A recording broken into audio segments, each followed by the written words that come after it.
All right, folks, let me just say it. Therapy isn't just laying on the couch talking about your feelings anymore. Nope, nope, nope, nope. Now we got eye movements, imaginary animals, and the military finding Zen. Yep, therapy, right? Today we're unpacking trauma therapy like never before. Are you ready to find out if your dog can be your co-therapist? And we'll be right back. Yeah, come with me, let's rap. Take a trip and we back. And we'll be right back. Yeah, I stand for what you stand for. Hey, I get on the mic and I transform. Follow me on this world tour. The asteroid that you can't avoid. Follow me, follow me.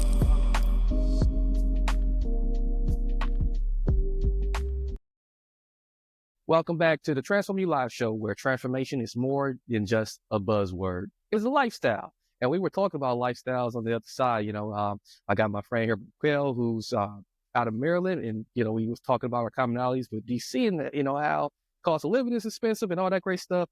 But anyways, I'm your host, Marcus Hart. And today we're diving into the intricate world of mental health, trauma recovery, and what it really means to heal. Our guest today is an absolute trailblazer. Rockwell Murphy. Now, Raquel, let me tell you about her. She isn't just any therapist. She's an EMDR specialist with a unique connection to the military community as both, as both, as both a practitioner and a former military spouse. She's here to talk about everything from the challenges veterans face to the surprising way animals can land a paw, pun intended, in trauma recovery. And by the way, trust me, you're going to want to stick around for this one. We got insights, inspiration, and maybe even a zinger or two for those who are very familiar with the show. Anywho, welcome, Raquel. Let's start with the big one. You got this incredible dual perspective as an EMDR therapist and someone deeply connected to the military community. How has your professional and personal background shaped the way you approach working with veterans and active duty clients? And feel free, if you want to spoil or spill the tea on what makes your practice stands out. Yeah, yeah. So happy to be here. I'm so happy to be a part of this. It means a lot to me, I think, as a clinician and as a military spouse to talk about this stuff. Um, yes, I'm an EMDR therapist. I'm certified in EMDR and I am a consultant in EMDR. So I teach other therapists how to use the modality. And eventually I would love to be a trainer. So I was actually trained in EMDR when we were stationed in Germany. I used like the MyCA scholarship that you get, and I used it for an EMDR certification.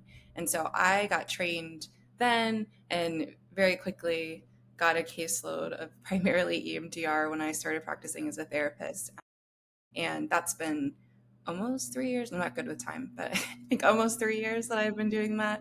And I really, really, really enjoy it. I work a lot with the military community. So I'm a CCN community care provider, like through the VA. I'm partnered with a lot of nonprofits. I actually just recently partnered with the Department of Defense Military Spouse Employment Program. Nice. So I feel like as a business owner slash military spouse, I'm like eager to not only support veteran mental health, but to like branch off and meet the needs of a lot of the community, right? And that does include military spouses, especially with employment retention and things like that. So I would say, I think as a military spouse, I learned advocacy very, very, very quickly. um, when we were stationed in Germany, I worked full time at the Army hospital there, actually on the inpatient unit. I was a psych tech, and so at that point, I was like, bachelor's degree was done. I was mid like master's degree, and so when you do a counseling degree, you have to do a practicum and internship for the last 9 months of your program. And so I had to secure a practicum and internship while we were stationed in Germany, and that was not easy. It was very, very, very hard. I mean, I think I started reaching out like 12 months before I actually had to start my internship. And I was employed at the hospital that I was reaching, trying to find placement at. So I was like already in like working in the system, right? I already had kind of the access to the connections.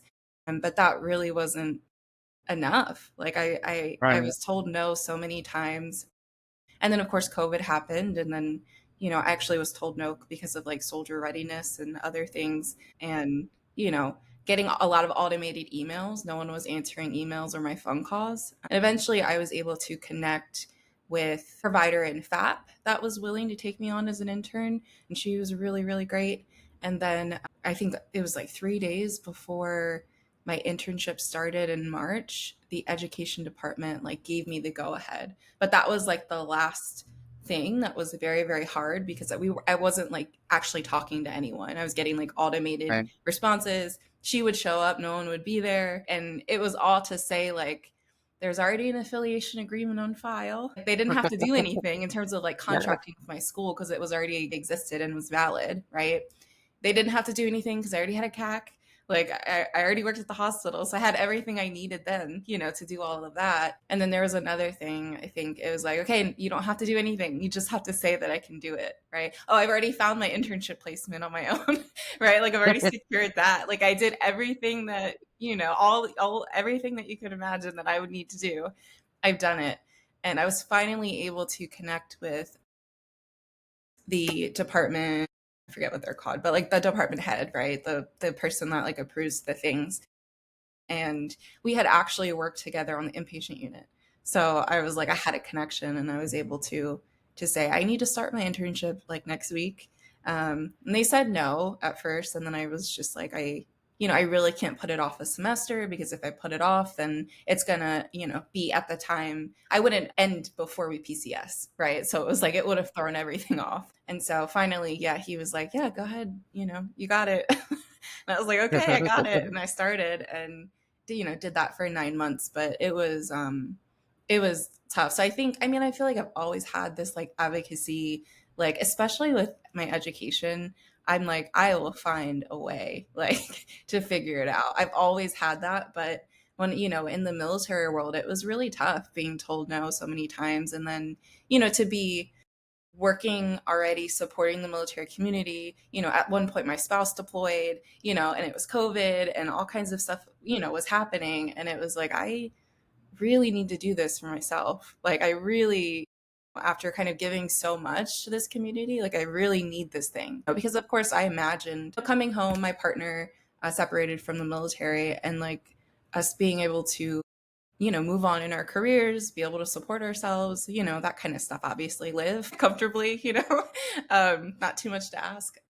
So, yeah. So, anyway, so it started early. And then at this point, I feel like the advocacy is still there. I don't have to advocate as much, not, as big, but sometimes with communicating with the VA and things like that, I Yeah. do have to bring us like that. I feel like not that high level of advocacy, but a pretty high level of advocacy in terms of, you know, all kinds of things. First of all, thank you for being an Army wife, because the Army is strong. I am former Army. I mean, talk about someone who's built their own bridge, basically, and to get these people to meet you halfway. But, you had already built the bridge miles before they started meeting you. And, a lot of folks don't realize that for military families, especially, mental health care isn't just about finding a therapist. I know for me, it's not. It's more like trying to decode a military grade Rubik's Cube or something like that. And you really nail like what your biggest hurdles are. But what are some of the biggest hurdles you've seen veterans and their families face when seeking care?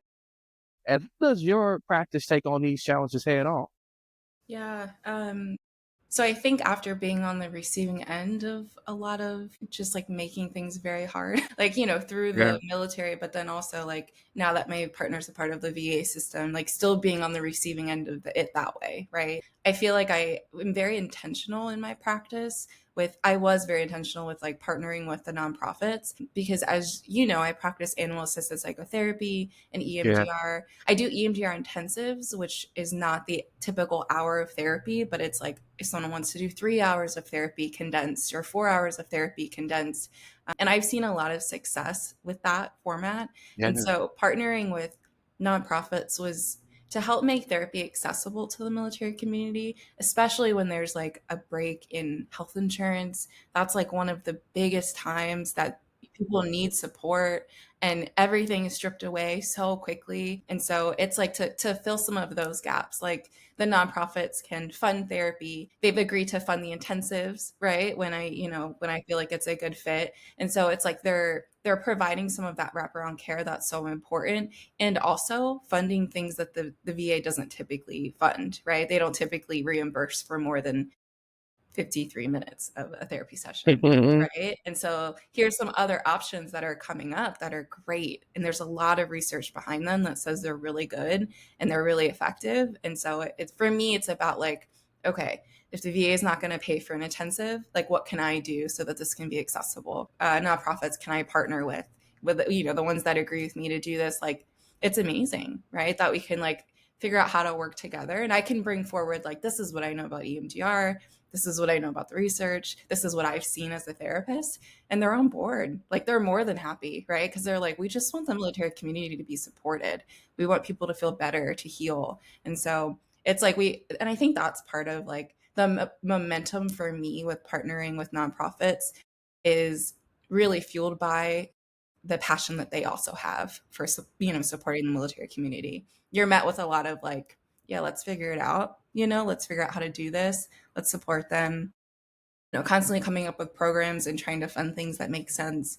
So yeah, so there's that part with like the partnerships. And then I think again, when I just communicate with the VA, it's like, I mean, just gotta breathe for a second. It brings up a lot of I think when I Yeah. think about like being on the receiving end of the VA, like as a military spouse, but also as a provider, I think I quickly learned that like the, I don't know, challenges that the military community faces, providers that also support the military community face, Yeah. if that makes sense, right? Like if Yeah. you're sending something into the VA and they're losing it, or a phone number isn't working, or you're trying to get a referral and they're saying they never received it, like 9 out of 10 times your provider's been there too, right? And so it's like I think systematically, like we experience similar things, right? And so it adds another layer of like, kind of advocating, but also like, I don't know, always kind of trying to think about like how do we make this easier? Like, because it just doesn't feel like it needs to be this hard. Seriously though, and very, very seriously, it does feel like it requires the same level of perseverance and survival basic training when you're trying to push things through the VA. Why is that? Do they have like a secret hotline that we don't know about, Hmm. or is it just like the Morse code now? What is that all about? Yeah. Yeah. I mean, I think, I know that the VA is a large, large, large system, right? And, I would imagine that, the providers that work for the VA, like, like people are probably working as hard as they can, right? And doing what they need to do. And, but I also, it's like, why are we faxing in documents? Like it's 2024. Like, can we like come up with a system that's a little bit better? Yeah. Like it's like that kind of stuff. It's like Right. as we've moved into like this really big telehealth space, like as technology has advanced, like can we like advance some of the communication methods, right? So that like, because I think when we zoom out, and I, think about this quite a bit, but for a lot of service members, they don't trust the VA, right? And that is that is a relationship that has there's been, there's been, for a lot of people, there's been harm that's been caused, right? And Yeah. so also within my practice, I think it's like, I think about how can I make this experience different than for a service member, compared to something they might receive, at times at the VA or other places, right? It's like, how do I tune? How do I show up? How do I respond? How do I, show up in a way that this feels like a collaboration, right? And that we're a team, right? And that we can kind of do this together. And so I think that I actually read a quote the other day talking about like, with healing in relationship, right? And that if, in terms of like if you're harmed in relationship, a lot of the times that's where the healing needs to take place, right? And I think about like with the VA, right? And especially with medical providers, it's not just with the VA, but like also harm that's been, that people have experienced from medical providers in general in the military system as well, right? Also active duty. It's like, how can I kind of in a way like use this relationship, this attachment, right, to kind of change how this is held in their body, right? Like if they see that I'm attuned, if I want to show up, right, or that I am there, right, and I'm showing up and I'm providing support and I'm finding ways to make it accessible, it's like that's some of the work of therapy. That's Yeah, some of the it is. healing in that. Yeah. um, it's rewiring some of those neural pathways in the brain around what support can look like, around how providers can show up, um, you know. So yeah. I love your insight on that, and I always try to tell all of my brothers sisters in arms, and also their families too, especially the spouses, that you got to advocate for yourself. You got to continue to advocate for yourself, and then find providers who definitely want to work with you, that you can open your trust to, and then the processing out of the military, that the military doesn't make it no better. They don't, find a way for the VA to show up right there when you process out, Mm-hmm. to create that relationship, to create that trust. And so that's where we see a lot of that breakdown. And speaking of breaking down, I want to break down the uninitiated, what EMDR therapy, I move it, what now? But I want to, I want you more specifically, though, to tell us how the technique itself, how it can benefit veterans, especially those dealing with trauma and PTSD. And then I heard a rumor it works without client rehashing every gruesome detail. Is Yeah. that a truth or is that a myth? No, that's true. It's so EMDR is a bottom up approach, right? Meaning that it's not the prefrontal cortex like typical talk therapy, right? We're starting kind of at the nervous system, what's held in the nervous system, and then working our way up to the prefrontal cortex, right? And so the part that's like not rehashing, like, and that's like, I think as a trauma informed provider, that's from the beginning, right? Like when someone's kind of at that initial intake session, letting them know, that you don't have to do that, right? Because sometimes people are just used to doing that, especially in talk therapy, and it can be re-traumatizing, and it could be a lot. They can be experiencing things right there in session, like they probably do when they bring it up almost every time, right? So EMDR in phase 3. Okay, so I'll back up. There's 8 phases of EMDR therapy, right? It's protocoled, it's very structured. And so in the first phase, it's history taking, you're building rapport, safety, getting to know each other, making sure it's a good fit. Phase 2 is resourcing. So that's where we start doing, basically they're learning new self-regulation and coping skills so that when we do bring up the trauma, they feel prepared, right? And so that's when we're looking at like, what are those internal resources? What are those external resources that they have? And externally, it might be like a really great supportive partner or a parent that's, they're really close to, or a friend or some type of community. Internal might be, I don't know, one we do often in EMDR therapy, actually phase 2 of EMDR is safe state. So that's like you bringing up a place that you feel safe and calm, noticing what you feel, what the senses are, right, and leaning into it.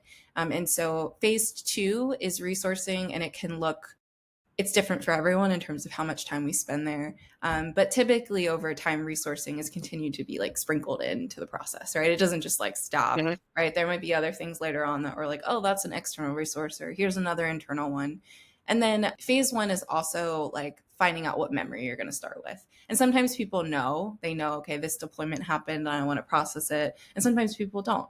They might be feeling like there's some things in childhood that they want to process. And so that's where you kind of figure that out. And then phase 3, which is the part that you're really mentioning, right? Which is like the phase 3 is activating the memory the way that it's stored in the body, right? And so we do that by exploring what's the worst part of the memory. And then we say, okay, what's the negative cognition that's come up for you that's connected to this memory? And so sometimes, in terms of what makes something traumatic, we assign meaning to an event. So it's like, Yeah. I usually kind of give this example. If you get into a car accident, right? And say you're feeling really resourced, you walk away feeling like, oh, I'm so happy to be safe, or I'm so happy to be alive, whatever it is, right? I'm grateful. But for another person, they might get into that same accident and they leave the event and they've assigned some meaning to the event, like I'm at fault, or I'm not good enough, or maybe they feel unsafe in their body, And so we explore that. We explore what's the meaning that you assign to the event, and then we work towards and explore what would you prefer to believe about yourself instead, right? And so that's the positive and negative cognition that we explore. And then we explore emotions that you feel, the level of disturbance in the body, how true the positive cognition feels to you, and then sensations. And that's not the right order, but that's an overview, right? Yeah. Of like, so we're accessing the memory the way that it's stored. And so really that phase 3 is designed to bring it up in your body, right? And so sometimes when I go through phase 3, someone might have emotion or sensation and they're like, they don't really want to share, and they don't have to. Like, for it to work, they don't have to share, right? You don't have to recount all the details of trauma for it to work, right? And then we move into Right. phase 4 through, well, 4 is like the actual processing. So that's like where you might do the eye movements or the tapping.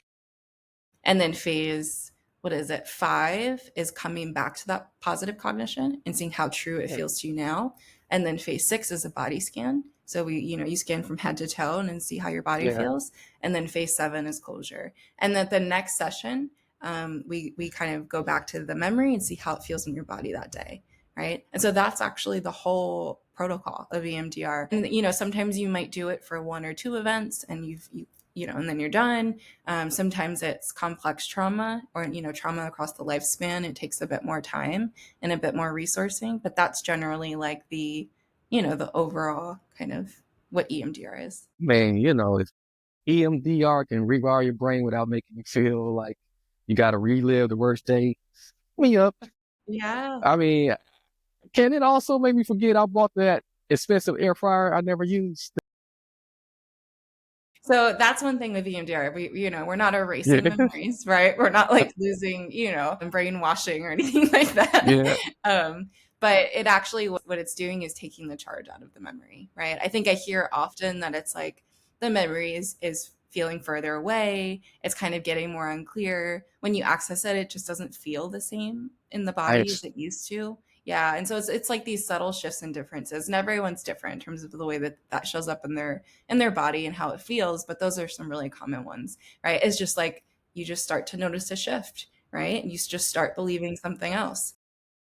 Yeah, and so EMDR is also past, present, and future pronged, right? And so the way that we typically do it is process past events, and then we move into present day triggers, because there might still be some triggers that are coming up that are still affecting you. We hope Yeah. that most of those will be cleared when you process past events, but sometimes there can be some that are still around. And then we move into future template, and the future template can be a really beautiful part of EMDR, because it's like, I don't know, say when I have to call the VA, it brings up like a pretty triggered response in my body, right? Because that's a lot, especially if I'm getting the wrong phone numbers and they're losing things. And, Yeah. I'm spending every Friday at 12 calling the VA for 3 hours, and it doesn't feel like I'm getting anywhere. And so maybe that brings up a response, because your body remembers how it feels to do that in the past, but also to feel helpless and powerless in the military, right? And so it can mirror those same things. It brings up those neural pathways, right? And all those associations, which are memories that are like clustered together.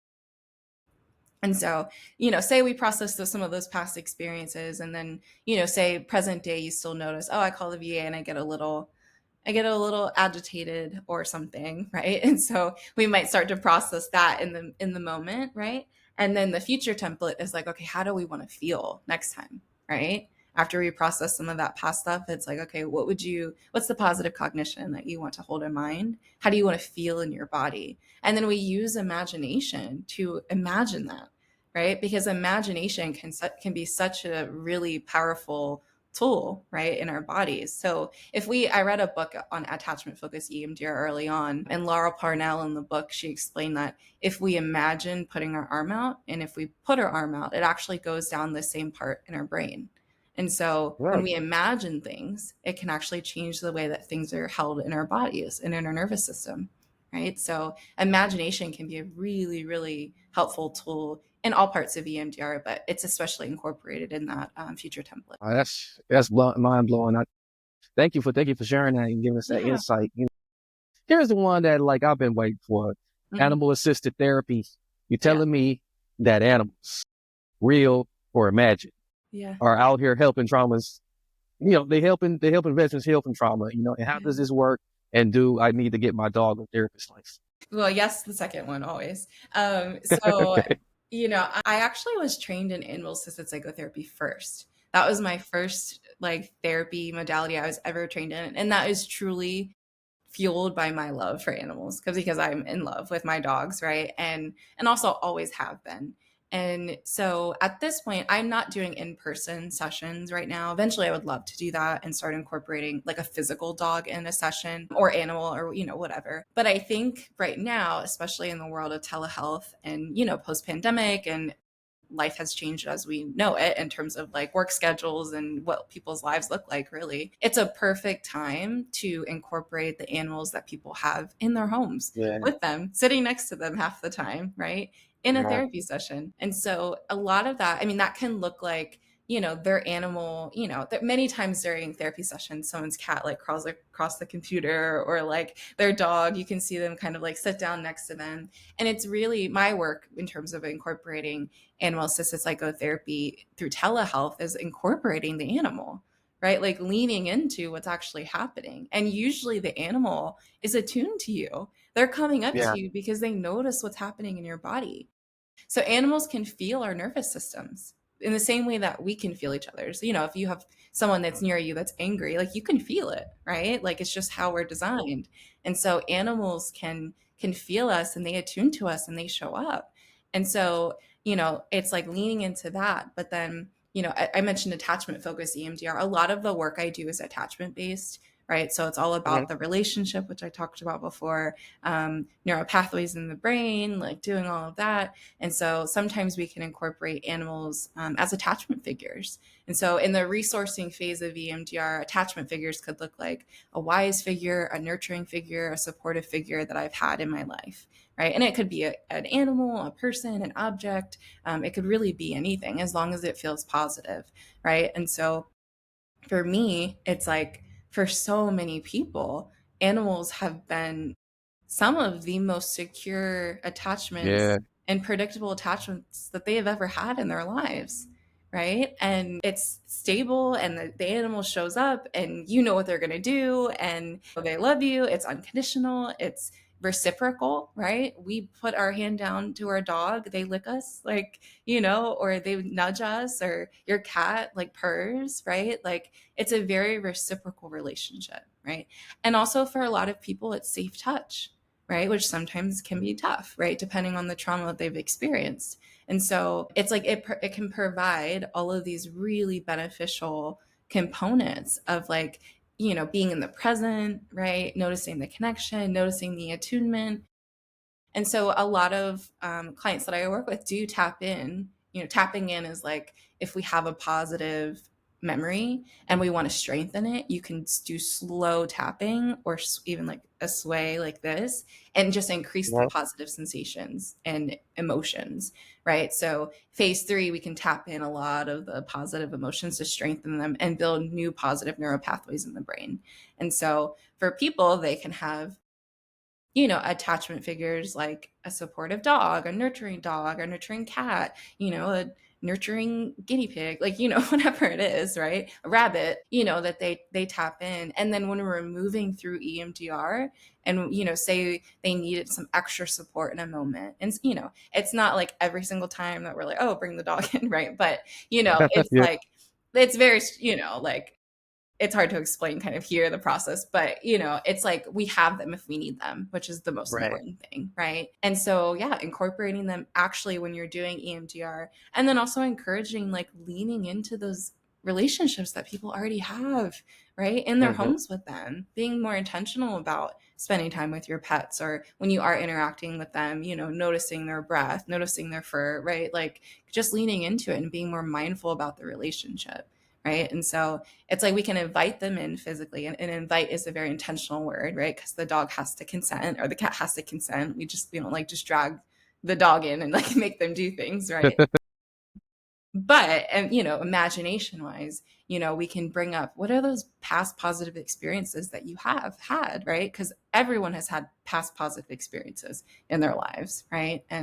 And so I think animals, it's just a really beautiful opportunity to create healing, and to incorporate, so a really important part of someone's life into the process. It's very powerful stuff, Raquel. And speaking of mindful, we're going to take a quick break and get back to the gem of insightful person that Raquel is to give us some more lowdown on this stuff. So we'll be right back. Grab your coffee and enjoy this message.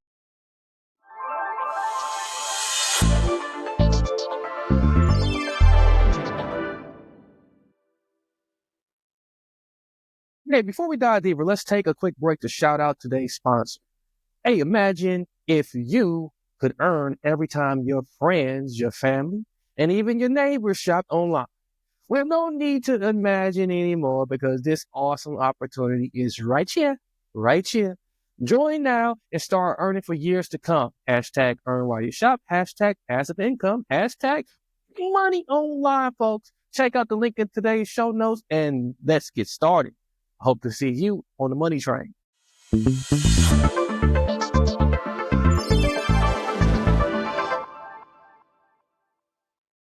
Okay, welcome back, everybody. We are talking with the wonderful Raquel, who's been a gem for us, giving us some good information here, some things we can take along with us and continue to advocate for ourselves, as well as, looking at what our options are out there. Now, Raquel, I want to get real for a second. Let's talk about systemic barriers military families face when it comes to mental health care. What's going wrong and what needs to change to give veterans and their families the support that they truly deserve? Mm-hmm. Yeah. I mean, I think I'm just taking in that question. I think it's a very, very big question. And I think systemically, there are a lot of things that intersect and create a very unique experience for someone, depending on who they are, what their identities are, where they live, right? All of those types of things. And so based on that, right, I'm sure I could have a different answer for someone that's, in the Midwest, or it's like right now, I live in Maryland, and that's like you're close to everything, right? You have access to so much because of where you live. And so that's something that one thing that I am thinking about, right? Kind of like the oppression, the privilege, the marginalization, right? All of that kind of as I think about my answer. I think from my perspective as a military spouse, but also as a provider, I think that a lot of service members do not know what's out there in terms of like other supports outside of the VA, in terms of like nonprofits or other avenues for getting care. And I think that's one thing that I would really like to see shift and change is the education around that, right?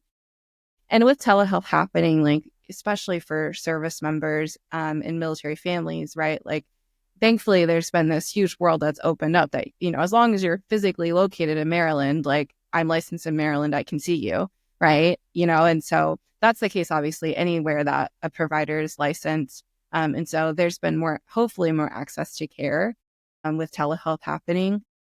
But I think that's kind of where my mind is going right now, right? Like, you don't know what you don't know, right? And, and it's like the VA isn't the only option, right? And there are organizations and things that are out there to help. I think that's huge. And I'm glad you mentioned that, because education is one of those things that we need to take a more deeply invested interest into, and how we get that education out there. Mm-hmm. And as I mentioned earlier, just from the time that we process out of the military and making sure that our readiness teams are doing what they need to be doing, and that the VA is invited to the table to be able to say, okay, well, this is what they need to know. This is what else is out there. Not just the VA, but there's other, partners that could be like invited to, to get our service members right when they're making that transition. Let's talk about solutions. Okay. So what can mental health providers and communities do better to make trauma care more accessible and comprehensive for military families and veterans? You speak of telehealth, and telehealth is definitely a game changer. But give us the blueprint. Yeah. So, I mean, trauma, like, I think when you ask these questions, it's like my brain is going through like the 5 different systems that are like at play here. Yeah. Right. And so one of them being in like the provider world, that a lot of the training is not accessible, right? A lot of providers go through years and years of school, probably have student loans, right? And then like get out of school and they're like, okay, here's this training that's $5,000, and so there's that, like, systemically in our own profession, there are things at play, right? And then when you get out, get out, it's military language. When you graduate, right, you are practicing as a provisionally licensed therapist for 2 years before you practice fully. Right. And so that means for 2 years, you are meeting with the supervisor every single week for an hour and getting supervision. Right. And you have that provisional license. And so when I think about, for me, access to trauma training was really, I used the military, the MyCA scholarship, which I already mentioned, which was because I was a military spouse. And then I also used the National Military Family Association scholarship multiple times.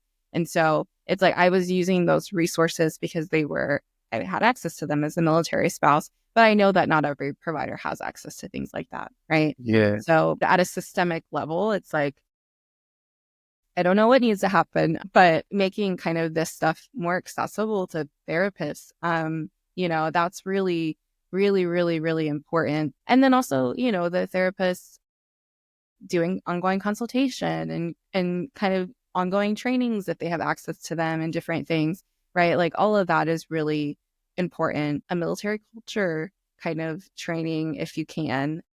In Maryland, they actually have one that I took a little while ago, and I forget the name of it specifically, but it was actually free. And it was like kind of going over military culture, crisis response, like gun safety, things like that. And they made it free. And so a lot of the times in different states, they already have that training that's available. You just have to know where to look and where to find it. Right. And so, being kind of doing that, right? Like finding the things so that you can be competent, and finding the support, partnering with nonprofits can be great because that can open up more training opportunity, more consultation opportunities, things like that. I feel like I've covered it all. It's like school, kind of just ongoing learning, ongoing support, through consultation, accessible trainings, right? Yeah, I don't think I have any other thoughts about that. But you definitely gave us like a clear insight there, and some of these things can be changed at the policy level with some of our lawmakers. I'm just really flabbergasted that, like, you're paying $5K at the gate, like man, but something that can improve the quality of health for our veterans. That's kind of ridiculous. That's definitely got something that's got to be changed about that. And as you mentioned, if he wasn't a military spouse, some of this stuff that costs or require you to get access to, you won't be able to get it. Or you be on a wait list. Yeah, and I've had privilege in the area in terms of having access to some of those things, right? And 5K is a little bit of an exaggeration. I think it was more like 24K, 2,400. Hey, really think 1,000 is kind of crazy to me. Yeah, but like you have EMDR basic training. Like I can just give you kind of the breakdown, right? You have EMDR basic training, and that's 2 separate weekends that you attend, like 2 days, so it's like 4 days. And then, you have the first weekend, and then in between the first and the second weekend, you do 10 hours of consultation, right? And so after doing all of that, first weekend, 10 hours, second weekend, then you can say you're trained in EMDR, right? And then after you're trained, you can start working towards certification. And that's a certain number of clients that you see that you practice EMDR with. It's 20 more hours of consultation, right? And so you're paying out of pocket for consultation ongoing. And then once you're certified, you can become certified, apply, get accepted, whatever. And then at this point, right, I'm a consultant in training. And so now I'm giving 20 hours of consultation and then getting 20 more hours of consultation.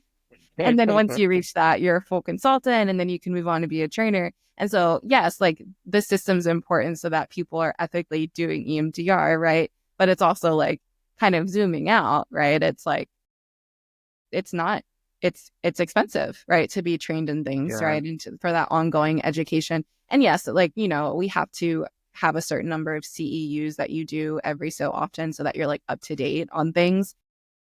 But in terms of like an actual certification in something like EMDR or somatic experiencing or internal family systems, which are all like trauma therapy modalities, takes a lot of time. And, sometimes they're not accessible or affordable. Well, Raquel, you drop so many gems today, and if we was to take one of those gems and put it in a glass of water, we'd have some sweet Kool-Aid. So I'm pretty sure our listeners are now licensed in compassion and military trauma care after today. For real, though, your dedication to this work is really inspiring and it's really helpful, and I really appreciate it. And I thank you so much for sharing your wisdom and your story with us today. And is there anything else you would like to add before, we just give our final farewells to our listeners today, or, maybe how they can contact you? And if not, you can let me know here. Yeah, no, that's totally fine. I have a website, so my practice is called Dazed Therapy, which was intentional with that name, based on what therapy I do, the populations that I work with, and so yeah, so that's my website. I mean, it has my email address. There's a contact form on there. That's the best way to kind of get a hold of me. It has my phone number, all those things. So that's how you could contact me if you want to. Nice. And to all of our listeners and our viewers, don't forget, transformation starts with action. Rather than seeking therapy, supporting a veteran, or maybe even just listening to their story, you can make a difference. So until next time, as always, I'm Marcus with my good friend here, Raquel. Many peace, blessings, and lots of love. Catch you in the next episode.